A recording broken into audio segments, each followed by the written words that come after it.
to the computer. And your pictures won't be shown the way I'm doing this recording.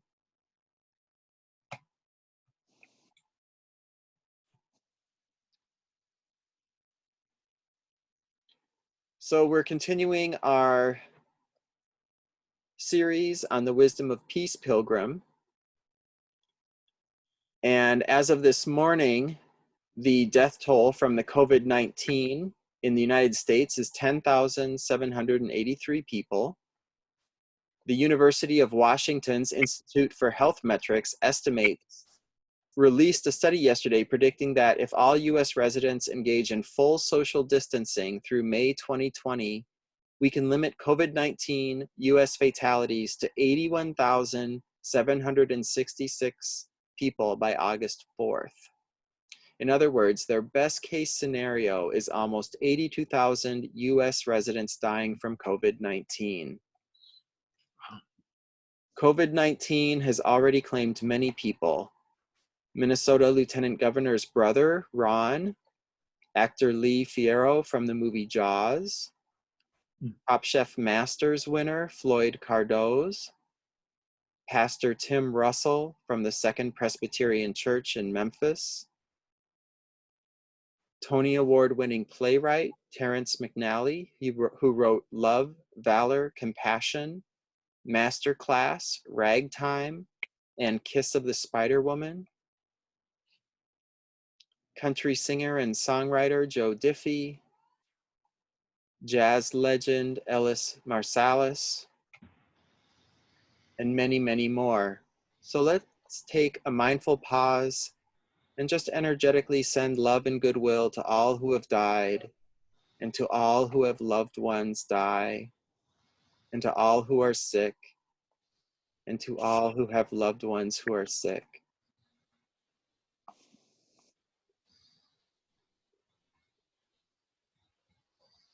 May they be free of suffering and the root causes of suffering: greed, fear, and falsehood.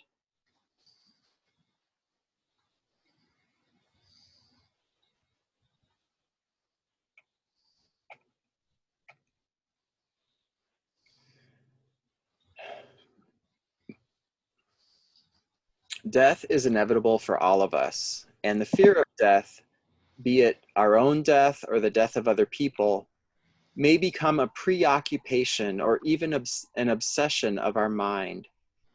In these times where sickness and death and the fear of sickness and death are rampant, I encourage you to not be afraid. Now, I'm not encouraging you to be reckless and foolhardy. Remain skillful and wise. Take the necessary precautions of sheltering in place, social distancing, washing your hands frequently, and wearing appropriate protective gear. As you do these things, let your love for your neighbors and yourself be the motivation for these actions, not fear. Fear is one of the emotions Peace Pilgrim encourages us to renounce entirely. She says, I have been asked if a certain amount of fear is healthy. I don't think any amount of fear is healthy. I believe we are required to do everything possible for ourselves, and therefore, when I walk out onto a street, I always look up and down, but I don't think that's fear. That's just being sensible.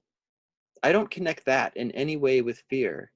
For instance, I know that if there are little pebbles scattered over a smooth rock, I'm liable to slip if I step on those little pebbles, so I'm careful not to. I'm not afraid. It's just the sensible thing to do. End quote. So in the same way that you don't need to be terrified to look both ways before you cross the street, you don't need to have fear motivate you to take precautions to protect yourself and your community. Through mindful investigation of our own fear, we know how unpleasant, unhelpful, untrue, and unskillful it is to live in fear. A fearful life is a life not fully lived.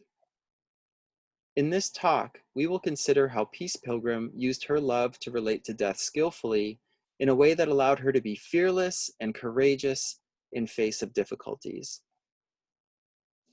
As with all information I share, you are invited to explore, experiment with, and embrace those ideas that help you, serve you, and benefit you.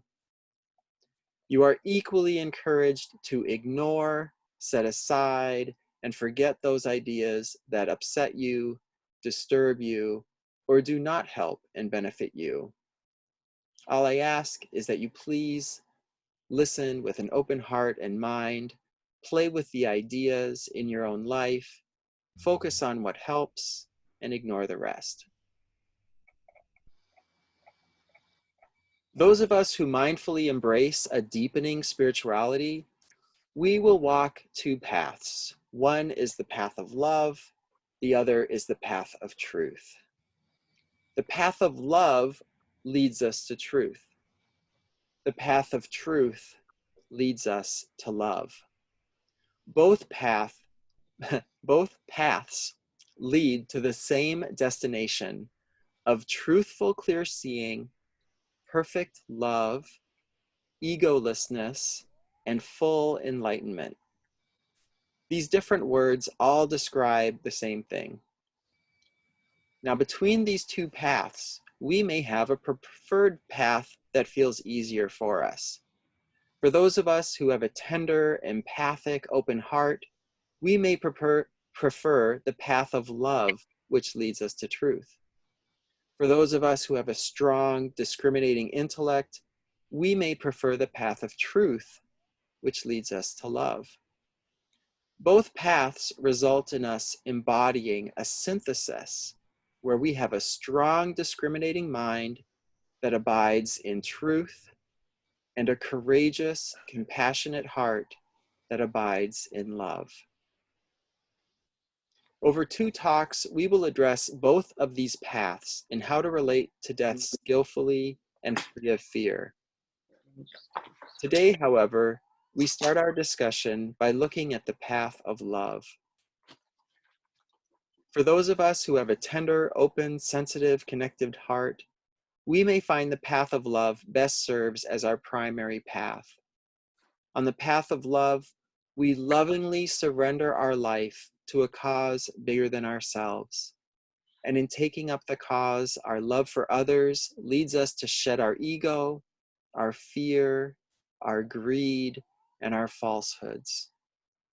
Let's explore this path now. During this COVID-19 pandemic, frontline healthcare workers working without appropriate personal protective equipment risk their lives to help people infected with COVID-19. Put another way, they are willing to die to help the sick. The path of love requires courageous service to those in need.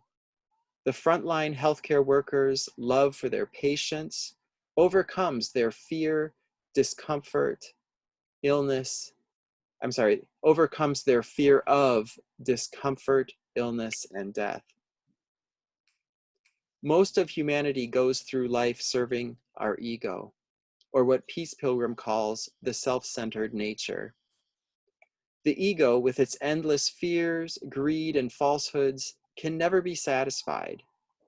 Trying to please the ego on its own terms leads to a life of misery, conflict, and despair. But if we go deeper and listen to our deepest essence, our true self, our conscience, or what Peace Pilgrim calls God-centered nature, we can hear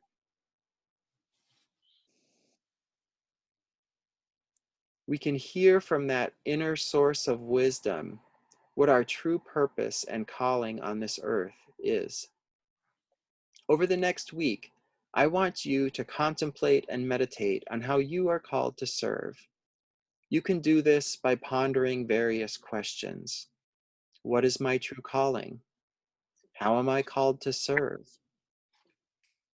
If I knew I would die a month from today, how would I live? What would I do with the remaining time? What that I focus on now would I consider unimportant? What that I put little time into now would I consider to be more important? Use whatever question or questions speaks to you most. Among those questions, also include one that heightens the stakes and thus helps to sharpen the question. What am I willing to die for?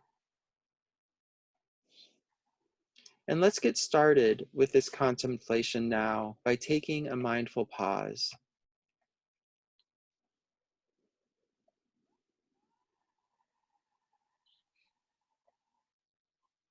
And as you feel your breath and allow the mind to calm,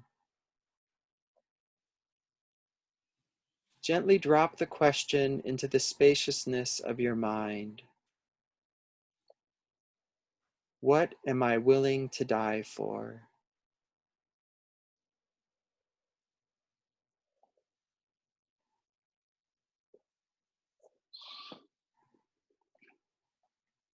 Once more, there's no need to look for any answer, just drop it into the mind. What am I willing to die for?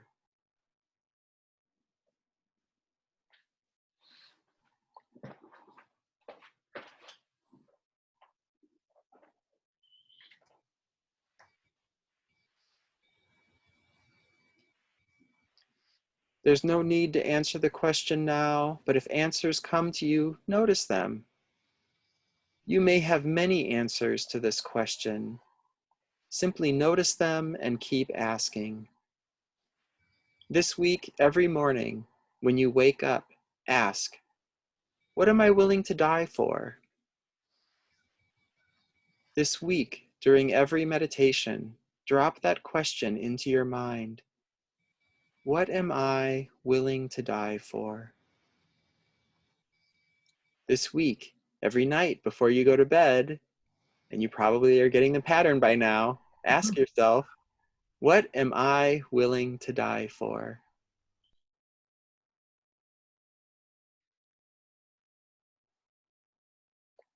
Notice any answers that arise. Get very clear on what you're willing to die for. Then mindfully notice how this clarity affects your energy, your passion, and your focus in life. To clarify, this question is not about having a death wish or living recklessly. We are still called to act wisely and skillfully.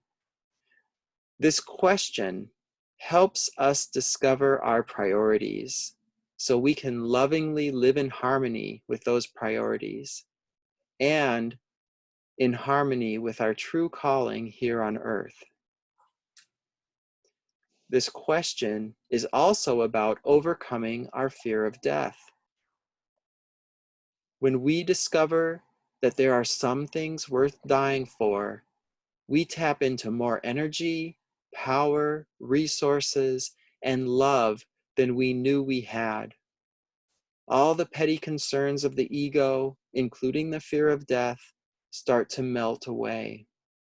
So keep asking yourself, what are you willing to die for? Peace Pilgrim was willing to die for peace, for love, and for humanity. In fact, on the first year of her pilgrimage, she almost died in a freak and heavy snowstorm in the mountains of Arizona. Despite the penetrating cold, the isolation from help, and blinding snow, she recounts the experience like this. I felt so free. I felt that everything would be all right, whether I remained to serve in this earth life or if I went beyond to serve another freer life. I'm sorry, I botched that. I'm going to try it once more. I felt so free. I felt that everything would be all right, whether I remained to serve in this earth life or if I went on to serve in another freer life beyond. Peace Pilgrim ultimately survived that experience, but her willingness to die for peace, love, and humanity led her to fearlessly serve all life through her pilgrimage.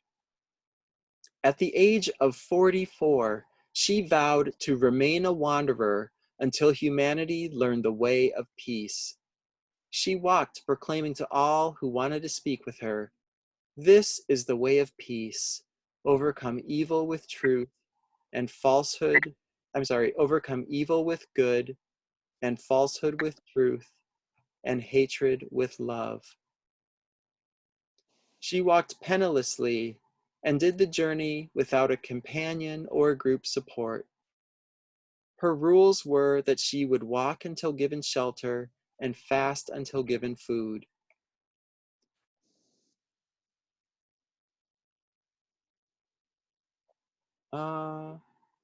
And I'm getting an alert from Zoom that I have been signed out because my account is signed in from another device. Are you guys still there? Yes. Yes. Yes. They're still there. Okay, I am just going to close that and hope that nothing bad happens. Well, maybe, are you on the free for 40 minutes? No, that's why I'm using my friend's device. I wonder if he just got on or something. I'm going to cancel that and hope that it doesn't have more problems. Okay.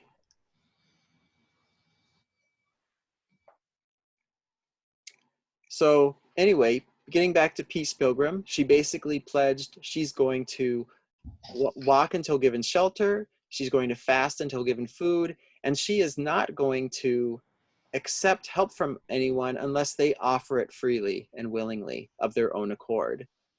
As a result, she sometimes went without food for 3 days. Sometimes she slept alone under a bridge, on the side of the road, at a truck stop, or on a concrete slab. Despite all of the seeming hardships she endured, her pilgrimage gave her great joy, meaning, and purpose. Her pilgrimage lasted for 28 years before she passed to a freer life at the age of 73. Peace Pilgrim said, "I haven't the slightest fear, and given how she lived, I believe her." What was her secret to fearlessness? Quoting the Bible, she said, "Perfect love casteth out all fear." Elsewhere, she added, "Perfect love is a willingness to give without a thought of receiving anything in return." In other words, perfect love is unconditional love. We need to connect with our unconditional love. Our unconditional love would willingly and possibly joyfully suffer and die for others. Keep trying to connect with your unconditional love by asking, what are you willing to die for? Civil rights leader Fred Shuttlesworth was a Christian minister, and he was willing to die for humanity, for the beloved community, for love, for desegregation, for social justice, and probably many other worthy causes. As someone who had his home bombed by the Ku Klux Klan, Fred Shuttlesworth knew what he was saying when he said, "You have to be prepared to die before you can begin to live." You have to be prepared to die before you can begin to live. Why would he say that? Because if we are not prepared and ready to die, we live imprisoned by the fear of death. That fear can be a constant companion, especially when you are part of a minority that is humiliated, attacked, and discriminated against by elements in the wider culture. When you face daily indignities and oppression, then you can only assert your dignity and worth as a human being if you are not afraid to die. Otherwise, fear will keep you obedient and subservient in an effort to avoid persecution.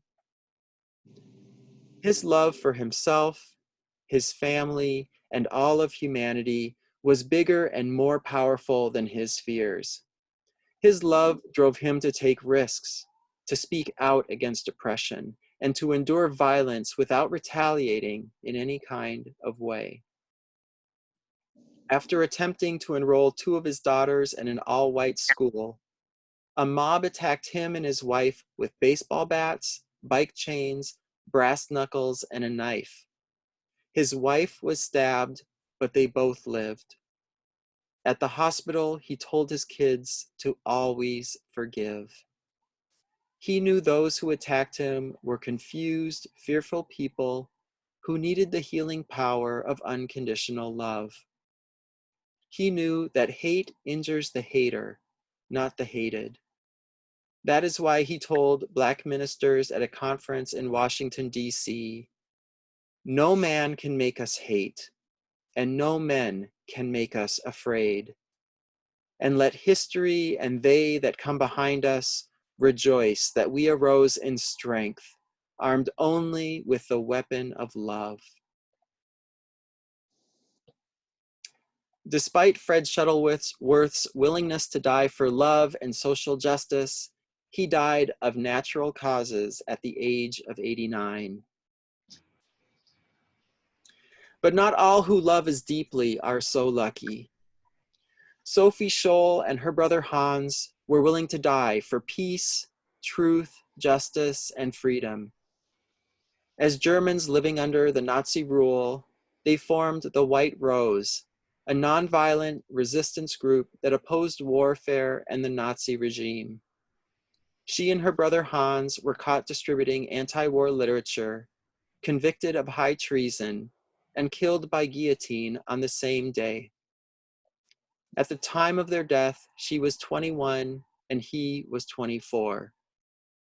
Sophie's last words were, "How can we expect righteousness to prevail when there is hardly anyone willing to give himself up individually to a righteous cause? Such a fine sunny day, and I have to go. But what does my death matter if through us thousands of people are awakened and stirred to action?" Now you may be noticing that all of these people who have a willingness to die for love have reframed their death into a positive thing. Sophie sees her death as a flashpoint that will rouse thousands to action to stop the wars and the Nazis. Fred sees his death as what helps him fully engage with life and live with dignity as a minority in a culture that is currently persecuting him.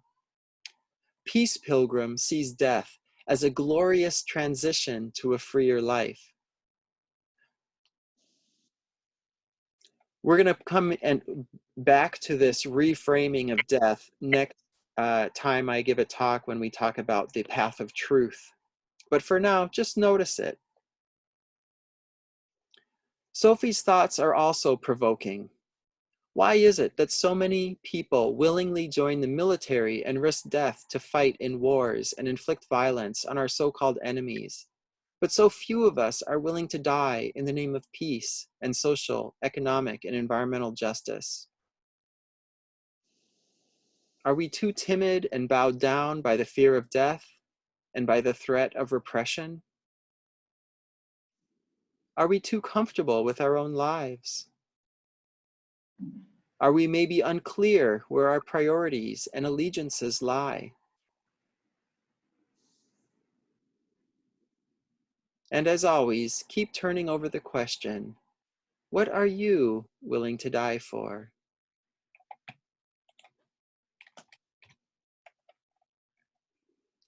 As you ask this question over the next week, pay attention to your answers. Experiment with living as if you were willing to die for those answers. Mindfully notice how this impacts your life, your energy, your focus, your priorities. Kindly notice if this way of living feels more or less meaningful, rewarding, and joyful. Gently notice if you have more or less fear, greed, and ego. You may even realize that this question you are contemplating, pondering, and working with, what am I willing to die for, actually answers the question, what am I willing to live for? Knowing what you'll die for knowing what you'll live for. This will help you connect with your perfect, unconditional love. Then you can discover from your own experience what Peace Pilgrim knew. She said, "Love is the greatest power on earth. It conquers all things. One in harmony with God's law of love, or life's law of love, has more strength than an army. For one need not subdue an adversary. An adversary can be transformed."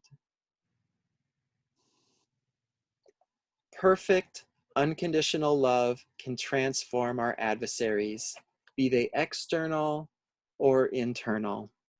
Let your love transform your fears of death and dying into the courage to love boldly. Let your love transform your attachments to life and comfort into generosity and service. Let your love transform your false and fear-inducing thoughts about death into peace-giving truth. Be clear on who and what you love. Be clear on how much you are willing to sacrifice for them. Work to live your life in alignment with that love. And then let your love work its transformative magic on you and the world around you.